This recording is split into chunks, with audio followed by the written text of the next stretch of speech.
There. This is just a quick video about about the media, really. Not everyone will agree with my opinion on this, and that's fine. But I have briefly worked in journalism in the past. I've also worked in a number of publishers over quite a long period of time, either directly employed by them or involved in the producing of magazines and books on their behalf. And it's become quite clear to me over time that the truth isn't really the main priority of companies that are producing media material. Depending on the type of company it is and the level of integrity they have and the editors and owners, some companies will be very interested in high quality work that is obviously as close to the truth or their interpretation of it as possible. But then at the other end of the spectrum you have companies and editors and their staff who have no interest in this at all, and they're only interested in shifting the maximum amount of units, in terms of how many copies they sell or number of clicks on their websites. That's where the term clickbait comes from, obviously, where people basically have hyperbolic headlines, quite often complete lies, in order to attract people. You saw this in the past. There's a paper, I think it no longer exists, called The News of the World, which was basically full of lies. And most people realised it was full of lies, they just found it entertaining. And I think there was another paper, even more outrageous in the UK, which had ridiculous headlines like a Lancaster bomber found on the moon. And it was quite obvious that it was rubbish, and it was full of titillating stories, mostly to do with sex, and that was quite obvious that it was lies. It was obvious, and people didn't really believe any of it. They knew it was a load of rubbish. It was just a bit of fun, really. Although the sports sections in these magazines, papers, were of course not fictitious. A lot of people would buy it for the sport. It was mostly men probably buying these magazines, I'd say, and newspapers of this kind of genre. Anyway, what we honestly want to say is we've reached a point in time where the mainstream media, in my opinion, is carrying on in a very similar vein, although they're not admitting that they're telling us lies. Journalism has changed enormously over time. It was once a very respected profession. You could expect to earn a good living in it. In my day, I could earn £250 per 1,000 words. Now, when I do write an article, it's very, very rare that I get paid anything. Usually, it's just a bit of free publicity for yourself. You might get to put a bit of information about who you are, a link to your website, etc. That's normally what you get. I was paid for an article last year, which was exceptional. It hardly ever happens anymore. And what happens with most journalists now is they're just regurgitating press releases or recycling stories that come from one of two main sources. And these two main sources in the West are Reuters and Associated Press News. apnews.com is their website, the Reuters.com is the other one.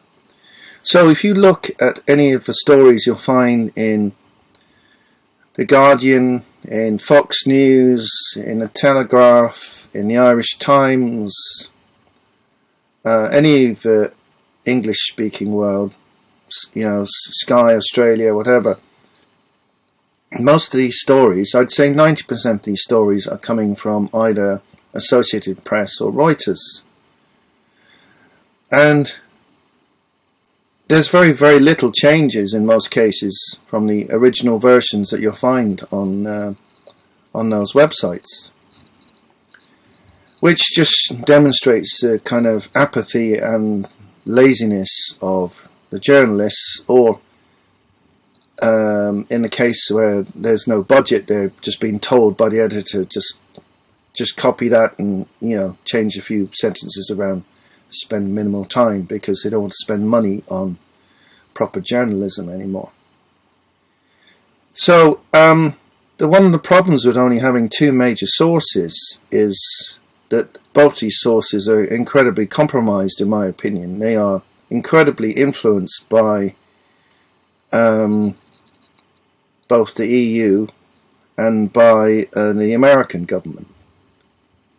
So if the American government feeds them a story verbatim, it's produced in either one of those companies' news feeds, and then of course it's just reproduced throughout the English-speaking world, pretty much in exactly the way that it was given to them by whoever, whether it's sort of the State Department or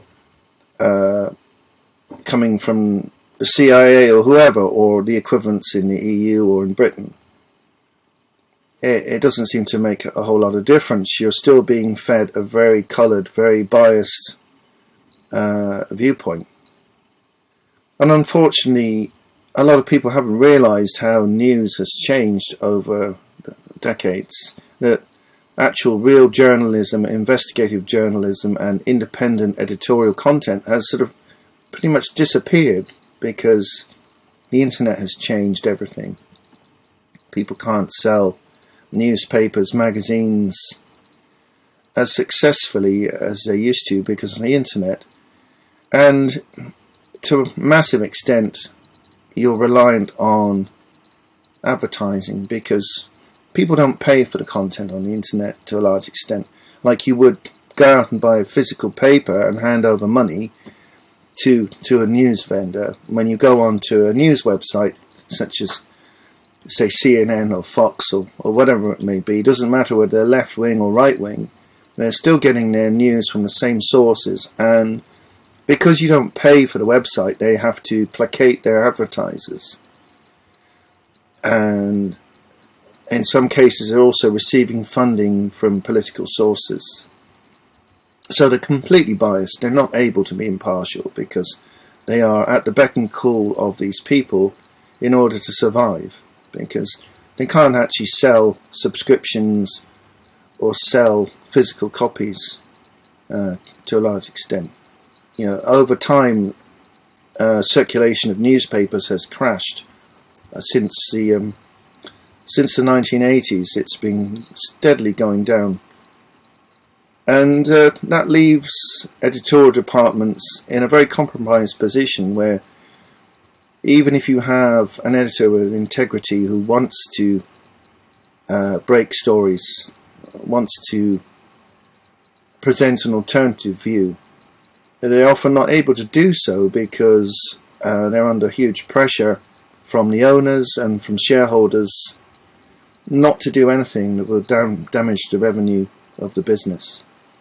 So, in my opinion, mainstream media is completely utterly compromised. I think across the world, something like 6 or 7 companies own 90% of the media. And if you want a really honest opinion, you're not going to find it on the mainstream channels. You're not going to get an impartial and fair analysis of anything. These channels have just become propaganda, in my opinion. You won't get an intelligent or fair analysis of any of the information. It doesn't matter whether it's reporting about the pandemic, whether it's the war in Ukraine, the economy. You're going to receive an incredibly biased and unbalanced view, because they're just pushing the agenda of the people that are funding their business.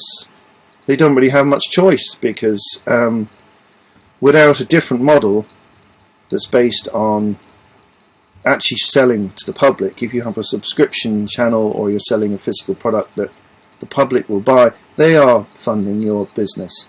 If you're relying on advertisers and government and political friends, etc., to provide you with the money to keep your business going, then you pretty much have to do what they tell you.